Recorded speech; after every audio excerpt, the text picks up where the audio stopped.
Hello dear students, welcome to Star Academy. Your success is my aim. I am Kumar Kuldeep from Raebareli.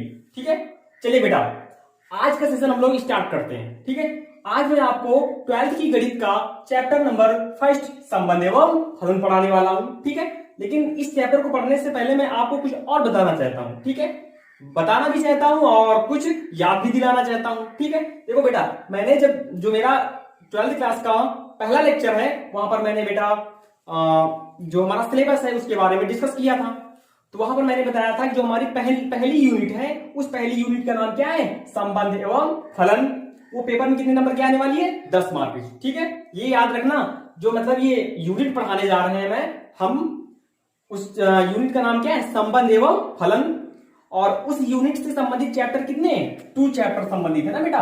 पहला chapter क्या है, संबंध एवं क्या, फलन. ठीक है, ये चैप्टर है. और दूसरा क्या है बेटा, प्रतिलोम. क्या है, प्रतिलोम त्रिकोण मितीय अनुपात. ठीक है, प्रतिलोम त्रिकोणमितीय फलन है. ठीक है, ये दोनों जो चैप्टर हैं वो किस यूनिट से संबंध रखते हैं, संबंध एवं फलन से. इन दोनों चैप्टरों से पेपर में कितने नंबर मार्क्स आने वाले हैं, 10 नंबर. ठीक है, ये आपको क्लियर हो गया होगा. ठीक है, चलिए क्लास चालू करते हैं ना, इसके आगे देखते हैं क्या है. देखो बेटा, एक बात और मैं आपको बताना चाहूंगा कि देखो क्या है चैप्टर, संबंध एवं फलन. इस चैप्टर को आप लोग 11th क्लास में पढ़ चुके हो, याद कीजिए, पढ़ चुके हो ना. लेकिन मैं एक बात और फिर बताना चाह रहा हूं. जब आपने इस चैप्टर का अध्ययन किया था 11th क्लास में, तो उससे पहले आपने एक चैप्टर और पढ़ा था. उस चैप्टर का नाम है क्या, समुच्चय. क्या पढ़ा था बेटा, समुच्चय पढ़ा था ना. उसके बाद फिर आप किसको पढ़े थे, संबंध को पढ़े थे. और किसको पढ़े थे, फलन. ठीक है, मैं एक बात और बताना चाहूंगा आपको.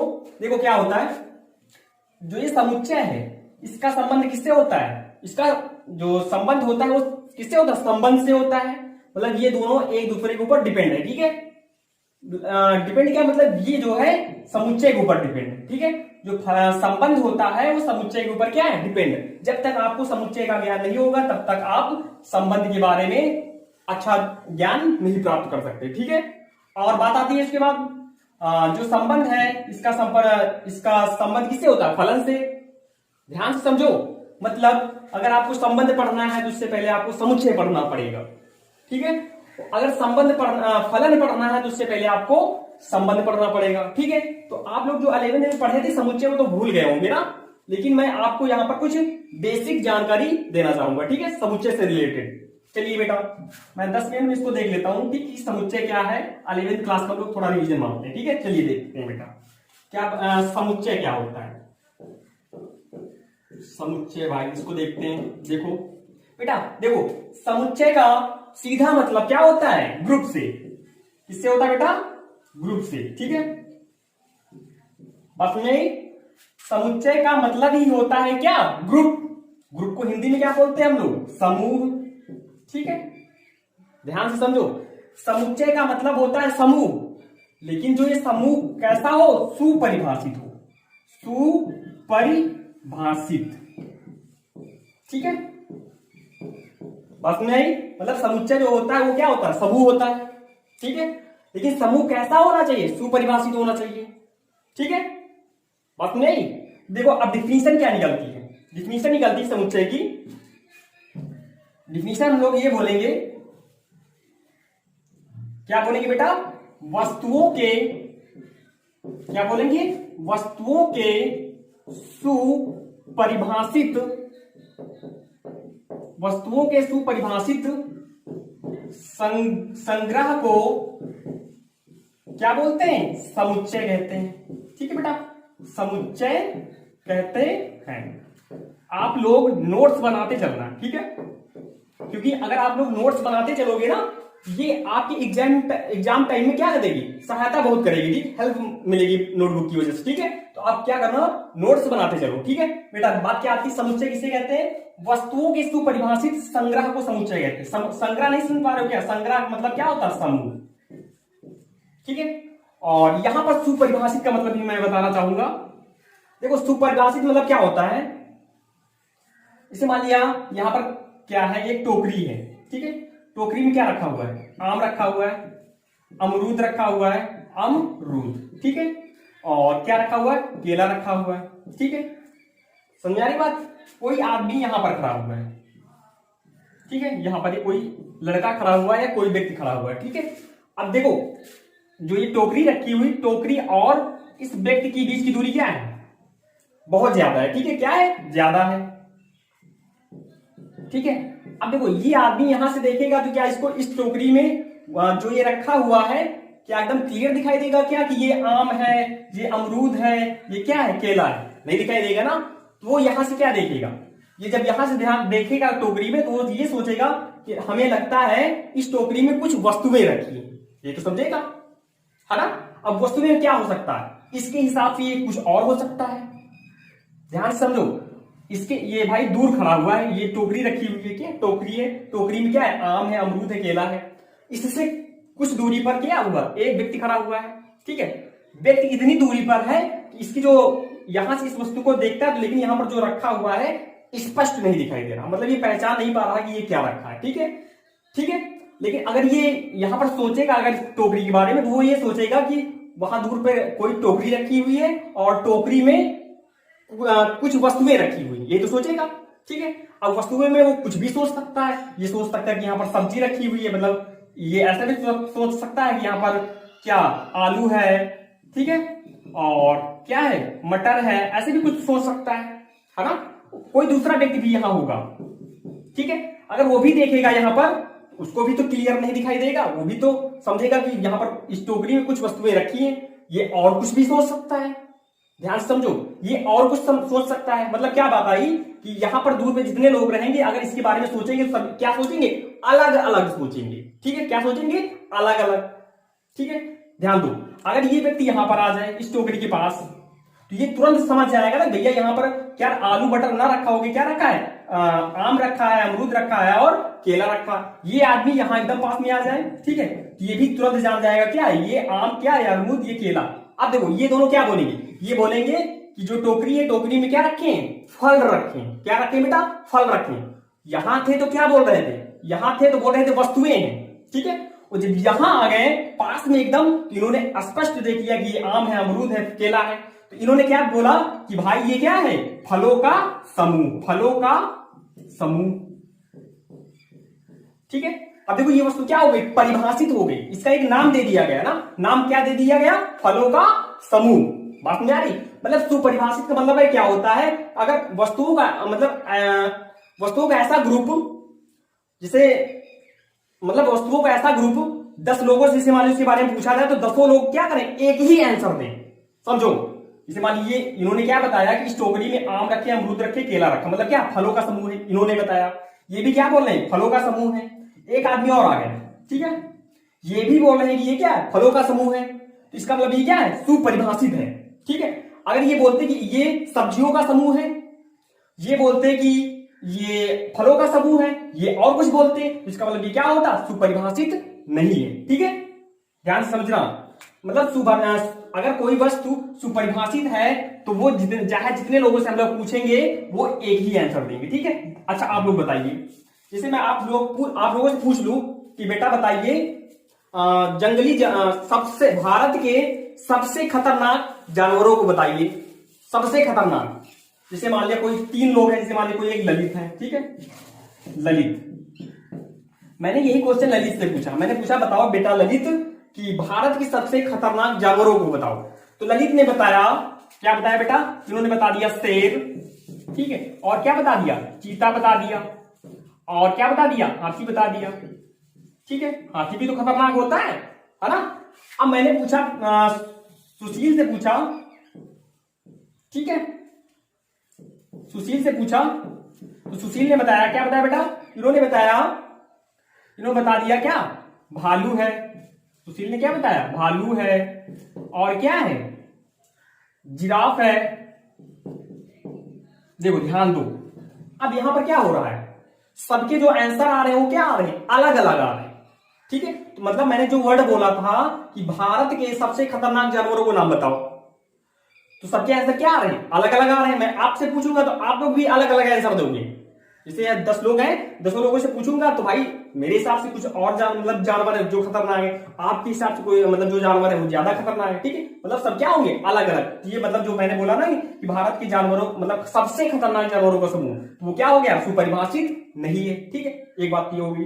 अगर मैं आप लोगों से पूछूं कि बेटा बताओ जो विश्व के खिलाड़ी हैं तो सबसे अच्छे बाजों के नाम बताओ, 5 अच्छे बल्लेबाजों के नाम बताओ, तो सभी लोग क्या बताओगे, अलग अलग बताओगे, है ना, कि सभी लोग एक ही बताओगे, नहीं बताओगे ना, मतलब सबके आंसर क्या होंगे, अलग अलग। तो मैंने जो वर्ड बोला है कि भारत के सबसे अच्छे खिलाड़ी बल्लेबाजों के नाम, कि ये क्या है, सुपरिभाषित नहीं है। बात नहीं आई ना आप लोगों को। मतलब सुपरिभाषित वर्ड ऐसा होता है कि मतलब जैसे किसी ग्रुप के बारे में पूछा जा रहा है तो 10 लोगों से पूछा जाए, अगर 10 लोग उस ग्रुप के बारे में एक ही आंसर दे रहे हैं तो वो ग्रुप क्या माना जाएगा, सुपरिभाषित माना जाएगा, ठीक है। अगर उसी ग्रुप के बारे में 10 लोग अलग अलग आंसर दे रहे हैं तो वो सुपरिभाषित नहीं माना जाएगा, ठीक है। चलिए, तो बात आई समुच्चय। समुच्चय आप लोगों को समझ में आया होगा कि वस्तुओं के सुपरिभाषित संग्रह को समुच्चय कहते हैं। ये चाहे बताओ, चाहे आप लोग ये बताओ, वस्तुओं के ग्रुप को समुच्चय कहते हैं, लेकिन ग्रुप कैसा होना चाहिए, सुपरिभाषित होना चाहिए, ठीक है। हो गया। अब मैं आप लोगों को बताना चाहूंगा कि जो समुच्चय होता है इसको हम लोग कैसे प्रेजेंट करते हैं, ठीक है। देखो बेटा, समुच्चय को हम लोग क्या करते हैं, अंग्रेजी के क्या करते हैं भाई, अंग्रेजी के कैपिटल लेटर, कैपिटल अक्षर से प्रदर्शित करते हैं, ठीक है। अक्षर से प्रदर्शित करते हैं, प्रदर्शित करते हैं। ध्यान देना, बहुत मजेदार टॉपिक है। बात नहीं आई। मतलब जो समुच्चय के अवयव होते हैं उनको हम लोग क्या करते हैं, अवयव नहीं, मतलब जो समुच्चय होता है उसको हम लोग कैसे प्रदर्शित करते हैं, अंग्रेजी के कैपिटल अक्षर से प्रदर्शित करते हैं, ठीक है। और दूसरी बात ये है, देखो जो इनके अवयव होते हैं ना, बता दें इसको, जो समुच्चय के अवयव होते हैं उनको हम लोग क्या करते हैं, समुच्चय के अवयवों को मझले कोष्टक के अंदर कामा लगा के प्रदर्शित करते हैं, ठीक है।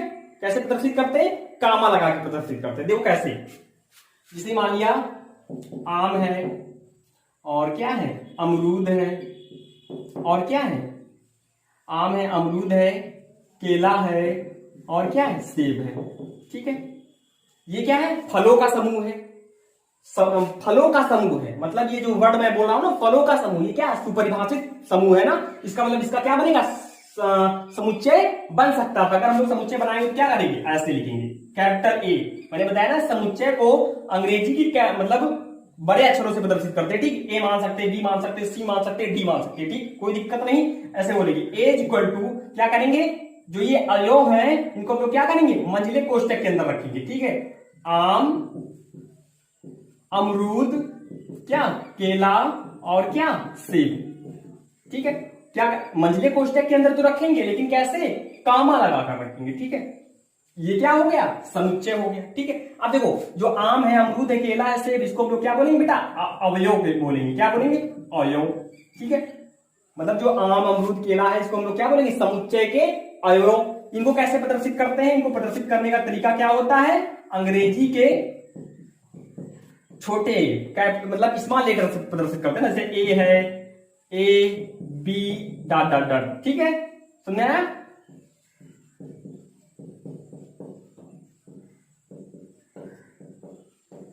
इतनी बात समझ में आई आप लोगों को कि नहीं, आ गई होगी ना। फिर से मैं रिवाइज करवाना चाहूंगा बेटा। देखो, पहले तो हम लोगों ने पढ़ा कि समुच्चय क्या होता है।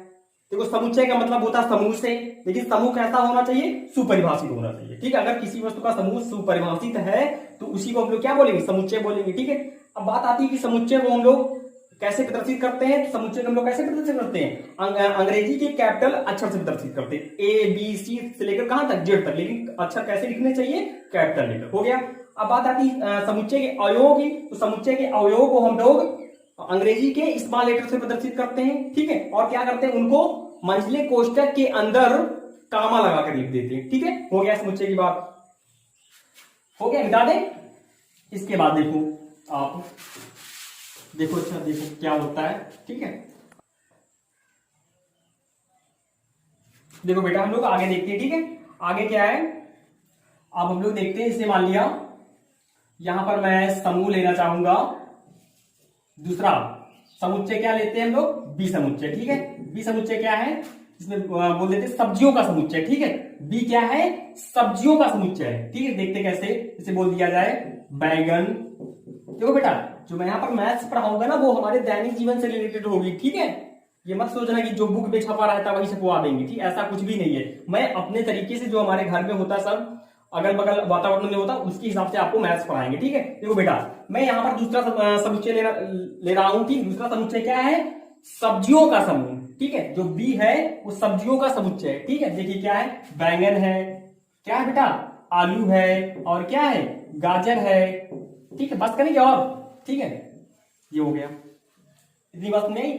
अगर मैं आप लोगों से पूछूं कि बेटा बताओ जो बी है वो किस चीज का समुच्चय है, तो आप लोग बताओगे कि सर जो बी है वो सब्जियों का समुच्चय है। ठीक है, हो गई बात। जो बैंगन आलू गाजर है ये क्या है, समुच्चय के, बोलो, अवयव है। ठीक है, इनको हम लोग कैसे प्रदर्शित करेंगे, अंग्रेजी के स्मॉल लेटर्स। ठीक, बहुत सही। अच्छा, मैं एक बात और बताना चाहूंगा। ठीक, जैसे बैंगन है, अच्छा आप लोग इस जो ये मैं प्रतीक बना रहा हूं इसका मतलब पता है आप लोगों को, ई टाइप का, नहीं पता? देखो मैं बताना चाहूंगा। देखो इसे क्या लिखा है, अगर मैं आप लोगों से पूछूं तो आप लोग क्या बताओगे, इसे बोल दे कि जो बी है वो सॉरी बैंगन है वो किसका अवयव है, बी में है ना, बैंगन बी का अवयव है, आलू बी का अवयव है, गाजर बी का अवयव है। या बोलो जो बैंगन है वो बी में है, आलू जो है वो बी में है ना। इसका मतलब ये हुआ, देखो इसी से संबंधित उस प्रतीक का भी संबंध है। देखो कैसे, जैसे बोल दे जो बैंगन है ये किससे बिलोंग करता है, बी से। बैंगन किससे बिलोंग करता है, ये बिलोंग का निशान है, बैंगन बिलोंग टू बी, मतलब जो बैंगन है वो समुच्चय बी का अवयव है। आप लोगों से पूछूं कि अगर बताओ आलू है, यहां पर ये निशान लगा है बिलोंग्स टू का बी, इसका मतलब क्या होगा, बोलो? इसका मतलब ये हुआ कि जो आलू है वो बी से क्या है, बिलोंग करता है। ठीक है, मतलब आलू बी में है। ठीक है, अब से मैं बोल दूं क्या बोल दूं, टमाटर बोल दूं, टमाटर बोल दूं, टमाटर बिलोंग्स टू बी। अब ये सही है कि गलत, सही है, गलत है भाई। देखो टमाटर बिलोंग्स टू बी, मतलब जो टमाटर है वो बी में है क्या, नहीं है ना, इसको हम लोग क्या बोलेंगे, ऐसे। ये क्या हो गया, नॉट बिलोंग। ठीक है, बात नहीं आई, चले आगे बढ़े, चलिए देखते हैं भाई आगे। अब देखो मैं आप लोगों को बताना चाहूंगा क्रमित युग्म क्या होते हैं, क्रमित युग्म के बारे में बताना चाहूंगा।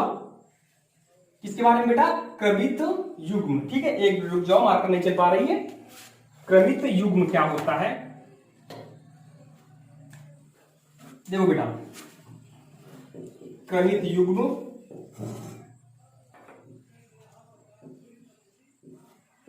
देखो बेटा क्रमित युग्म को अंग्रेजी में क्या बोलते हैं, ऑर्डर पेयर बोलते हैं। ठीक है, क्या बोलते हैं, ऑर्डर पेयर। ठीक है, ध्यान से सुनना।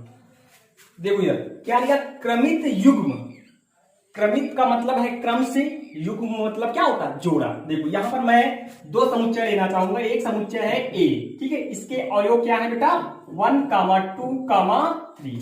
ठीक है, मैंने यहां पर एक समुच्चय ले लिया ए, उसके अवयव क्या है, 1, 2, 3। और मैं दूसरा समुच्चय लेना चाहूंगा बी, इसके अवयव क्या है, ए, बी, सी। ठीक है, अब बात आती है किसकी, क्रमित युग्म की। क्रमित युग्म, देखते क्रमित युग्म क्या होगा भाई, ध्यान दो।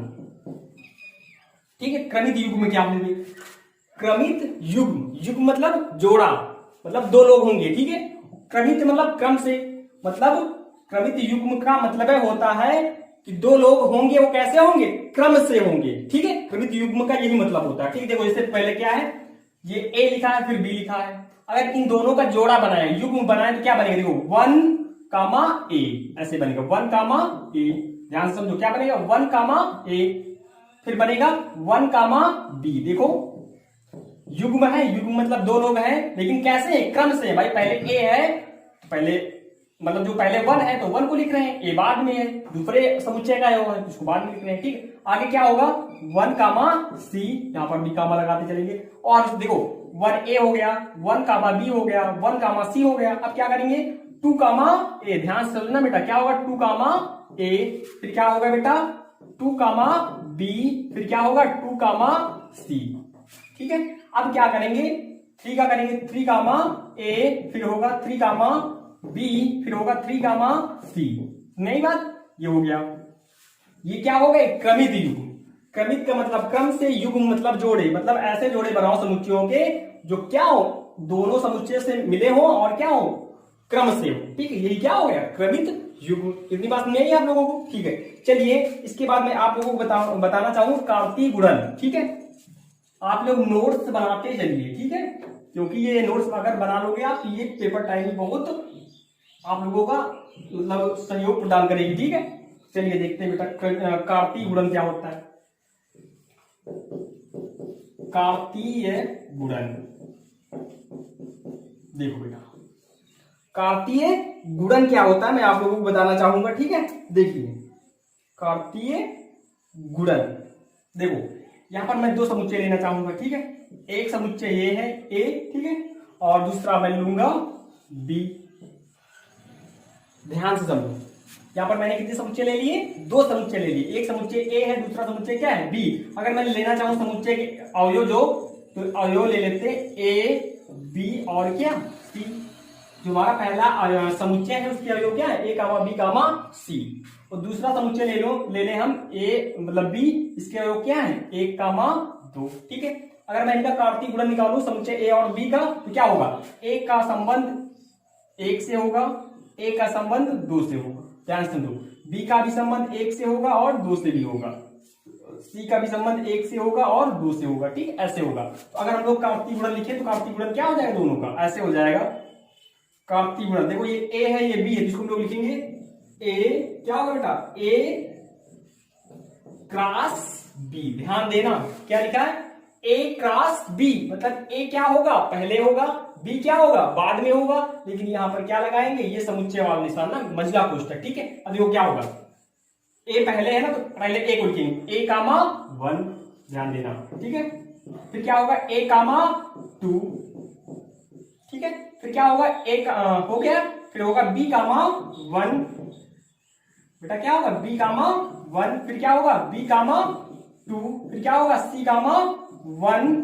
ठीक है बेटा, क्या होगा? सी कामा 1, फिर क्या होगा? सी कामा 2। बात नहीं आ रही? ये क्या आगे फिर क्या करेंगे? इसको क्लोज कर देंगे। ठीक है, ये क्या हो गया बेटा? कार्तीय गुणन। ठीक है, बात नहीं आई? ये क्या हो गया? कार्तीय गुणन। ठीक है, चलिए देखते हैं और आगे। चलिए बेटा देखिए, चलिए ठीक है, देखो यहां पर मैंने क्या निकाला? ए क्रॉस बी। तो ए क्रॉस बी तो आप लोग निकालना सीख गए हो। ठीक है, देखो ये इतना लंबा बना है, ए कामा 1 कामा ए कामा 2 कामा, यहां पर भी लगेगा बी कामा 1 कामा बी कामा 2 कामा सी कामा 1 कामा सी कामा 2, ये बनना है। ठीक है, देखो बेटा इसी को शॉर्ट मेथड में लिखने का तरीका क्या होता है? ये होता है, मतलब ए क्रॉस बी मंझला bracket A comma B such that A belongs to A and B belongs to B। समझो, मतलब ये क्या है? क्रमित युग्म है। क्रमित युग्म इस प्रकार है, जो यहाँ पर A है वो किससे बिलोंग करता है? कैपिटल ए से, इसमें में से है। ठीक है, इस वाले समुच्चय में से है। जो B है वो इस वाले समुच्चय में से है। ठीक है, बात समझ में आई? अगर मैं आप लोगों से पूछूं कि यहाँ पर बेटा आप क्या निकाल के दिखाओ, आप निकाल दिए समुच्चय ए है, ये समुच्चय बी, तो मैंने क्या निकाला? ए क्रॉस बी। और आप लोग निकाल के दिखाओ बी क्रॉस ए। क्या निकालना है? B cross A. ध्यान दो, बी पहले है ना, तो उल्टा हो जाएगा। सबसे पहले किसको लिखेंगे? ऐसे करके देखो, 1 को लिखेंगे पहले, फिर किसको लिखेंगे? ए को लिखेंगे, फिर 1 को लिखेंगे, फिर बी को लिखेंगे। ठीक है, ध्यान दो, फिर 1 को लिखेंगे, फिर सी को लिखेंगे, 1 कामा सी। ठीक है, फिर किसको लिखेंगे? 2 कामा ए लिखेंगे, फिर क्या लिखेंगे? 2 कामा बी लिखेंगे, फिर लिखेंगे 2 कामा सी। ठीक है, ऐसे हो जाएगा। मतलब कभी भी, मतलब ये जो ए क्रॉस बी है ये बी क्रॉस ए के बराबर नहीं होगा। ठीक है, ये ध्यान देना। मतलब क्रम क्या हो जाएंगे? चेंज हो जाएंगे। जो कार्तीय गुणन होता है वो क्रमित युग्म से संबंधित होता है। ठीक है, बस नहीं। चलिए आगे में हम लोग देखते हैं, समुच्चय को हम लोग देख चुके हैं, और क्या देख चुके हैं? कार्तीय गुणन देख चुके हैं और क्रमित युग्म देख चुके हैं। अब हम लोग देखते हैं संबंध क्या होता है। ठीक है, संबंध के बारे में देखते हैं हम लोग भाई, संबंध क्या होता है। आप लोग नोट्स बनाते रहिएगा। ठीक है, चलिए देखते हैं क्या संबंध। संबंध देख लीजिए क्या होता है। देखो संबंध मतलब क्या होता है, रिलेशन। संबंध को अंग्रेजी में हम लोग क्या बोलते हैं, रिलेशन। रिलेशन मतलब क्या होता है, रिश्तेदारी। ठीक है, देखिए क्या रिश्तेदारी होती है भाई, आप लोगों की भी तो रिश्तेदारी होगी, है ना। देखो क्या है, यहां पर मैं दो परिवार बनाए दे रहा हूं। ठीक, एक परिवार ये है और एक परिवार ये। ठीक है, ध्यान समझो, मतलब कोई एक पिता थे, ठीक है, उनके कितने पुत्र थे, दो पुत्र थे।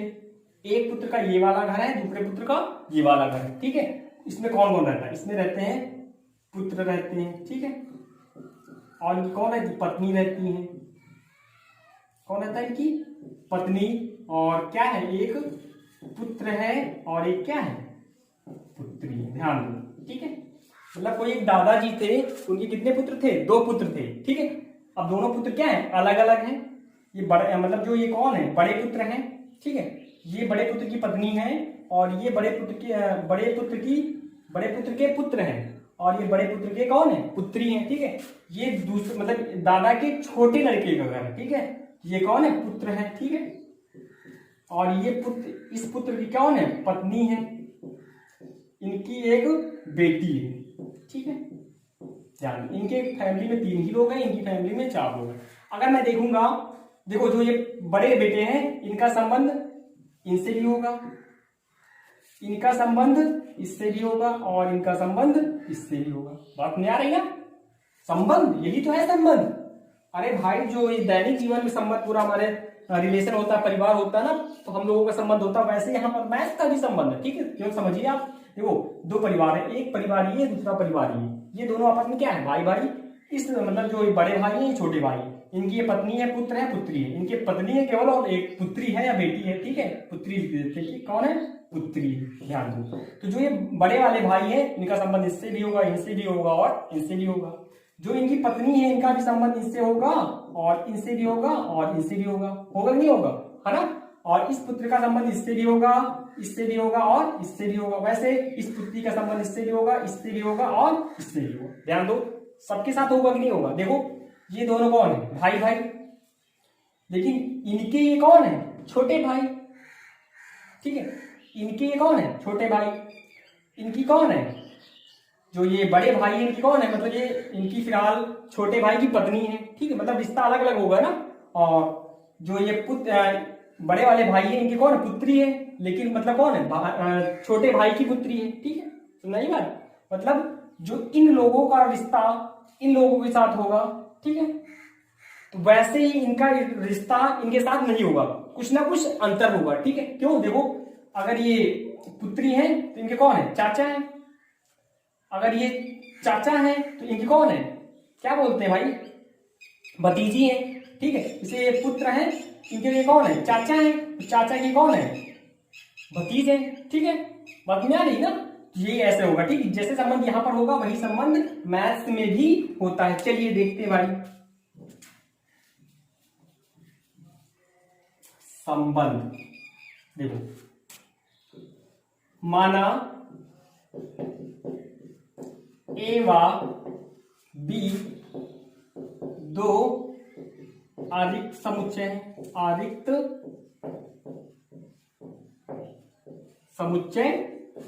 ठीक है, माना ए व बी दो आरिक्त समुच्चय हैं, और क्या है, आर ए में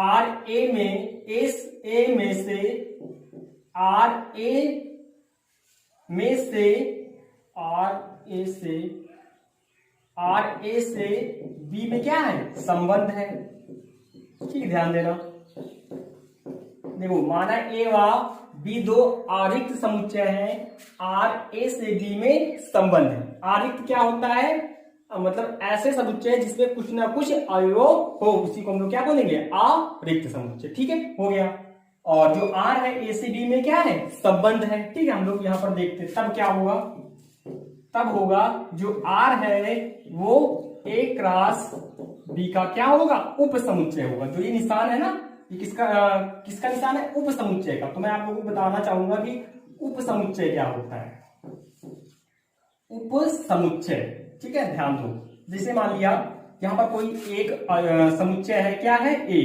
इसके अवयव क्या है 1, 2, 3, 4, 5। ठीक है, एक कोई समुच्चय बी है, इसके अवयव क्या है 2, 3, 5। ठीक है, तो हम लोग क्या बोलेंगे, देखो बी के जितने भी अवयव है वो ए में है, तो हम लोग क्या बोलेंगे, जो बी है वो ए का क्या है उप समुच्चय, बी ए का क्या है उप समुच्चय। समझ आई बात, मतलब जो आर के अवयव होंगे वो ए क्रॉस बी में अवश्य होंगे। ठीक है, चलिए ये तो आप लोग देख चुके हो, आगे बढ़ते हैं हम लोग, एग्जाम्पल देखते हैं हम लोग। ठीक है, देखो यहाँ पर दो हम लोग समुच्चय लेते हैं। ठीक है, ये समुच्चय ए है और ये समुच्चय बी है। ठीक है, यहां पर क्या है 1, 2, 3 है और यहां 2, 3, 4, 5। ठीक है, ये समुच्चय ए है, ये समुच्चय बी है। समुच्चय ए के अवयव 1, 2, 3 है और समुच्चय बी के अवयव 2, 3, 4, 5। ठीक है, इतनी बात समझ आई। अब देखो यहां पर संबंध क्या है, संबंध क्या है इन दोनों लोगों के बीच में, y = x+2। ध्यान दो, y = x+2, जो y है वो b का अवयव है, x जो है, एक मिनट, जो x है, हाँ ठीक है, x है वो a का अवयव है, मतलब y belongs to b and x belongs to क्या a। ध्यान दो, अगर इसके हिसाब से हम लोग देखेंगे, देखो y किससे संबंधित रखता है b से। ठीक है, x किससे संबंधित रहता है a से। देखो x का मान अगर हम लोग 1 रखेंगे, x का मान अगर 1 लेंगे तो 1 में 2 जोड़ो कितना हो जाएगा 3, तो y कितना आएगा 3, मतलब 1 का संबंध किससे बेटा 3 से। समझो, अगर यहां पर x के स्थान पर 2 लिखेंगे, 2, 2, 4, मतलब 2 का संबंध किससे बेटा 4 से। ठीक है, अगर यहां पर हम लोग x के स्थान पर 3 लिखेंगे, 3, 2, 5, 3 का संबंध बेटा किससे है, बोलो किससे है बेटा, 3 का संबंध 5 से है। ठीक है, इतनी बात नहीं। अब हम लोग क्या निकालेंगे, देखो हमें यहां पर हम लोग निकालेंगे पहले तो a क्रॉस b, निकाल दो बेटा a क्रॉस b। ठीक है, a क्रॉस b निकालोगे तो क्या आएगा, a क्रॉस b कैसे निकालोगे, 1, मतलब इसका संबंध तो सभी के साथ होगा ना, 1, 2, क्या होगा बेटा 1, 2, फिर क्या होगा 1, 3, फिर क्या होगा 1, 4, फिर क्या होगा 1, 5, 1, फिर क्या हो जाएगा 2, 2, 3, 2, 4, 2, 5। ध्यान दो, ठीक है, फिर आगे हो जाएगा इसका 3, 2, 3, 3 और 3, 4, फिर क्या हो जाएगा 3, 5। ठीक है, यहां पर भी कामा लगा देना। ठीक है, बीच बीच में जैसे हो जाएगा। ठीक है, हमने तो एक क्रॉस भी तो निकाल दिया है। ठीक है, अब हमें निकालना क्या है, इन दोनों का संबंध। देखो संबंध क्या है, r, ये हो जाएगा r = देखो संबंध क्या है भाई, 1 का संबंध 3 से, 2 का संबंध 4 से, 3 का संबंध 5 से। ये हो जाएगा 1, 2 और 2, 4, 3, 5। अब क्या करोगे, ब्रैकेट क्लोज कर दो। ठीक है, ध्यान दो, यहां पर क्या लिखा, r a क्रॉस b का उप समुच्चय है। इसका मतलब क्या होता है, उप समुच्चय मतलब ये होता है जो r के अवयव हैं वो a क्रॉस b में उपलब्ध है। ठीक, देख लेते भाई 1, 2, देखो यहां कहीं है 1, 2, 1, 2, ठीक है, 2, 4 है कहीं पे 2, 4 और 3, 5 है कहीं पे 3, 5।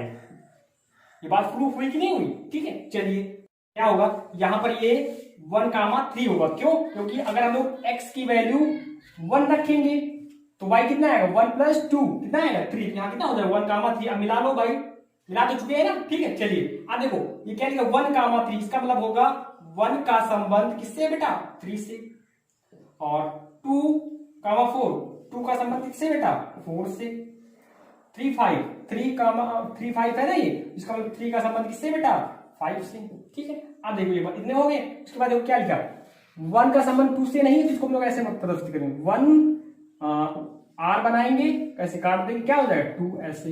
ठीक है, मतलब 1 का संबंध 2 से नहीं है। चलिए बेटा आज का सेशन हम लोग समाप्त करते हैं। ठीक है, अगर आपको ये वीडियो थोड़ी भी वीडियो लेक्चर थोड़ा भी अच्छा लगा है तो वीडियो को लाइक जरूर कीजिएगा और हमारे चैनल को सब्सक्राइब अवश्य कर लीजिएगा। ठीक है, क्योंकि आगे आने वाले वीडियो, जैसे कोई भी वीडियो यहाँ से अपलोड की जाए तो उसकी नोटिफिकेशन आप लोगों को तुरंत मिल सके। ठीक है, चैनल सब्सक्राइब मारने से आपका यही फायदा होगा कि कोई भी वीडियो, जैसे मान लो किसी कारणवश ग्रुप में मैसेज मतलब इस वीडियो को ना भेज सके तो क्या होगा, अगर आप चैनल सब्सक्राइब किए रहेंगे तो आपके पास अपने आप वीडियो पहुंच जाएगा। ठीक है, चलिए, थैंक्स।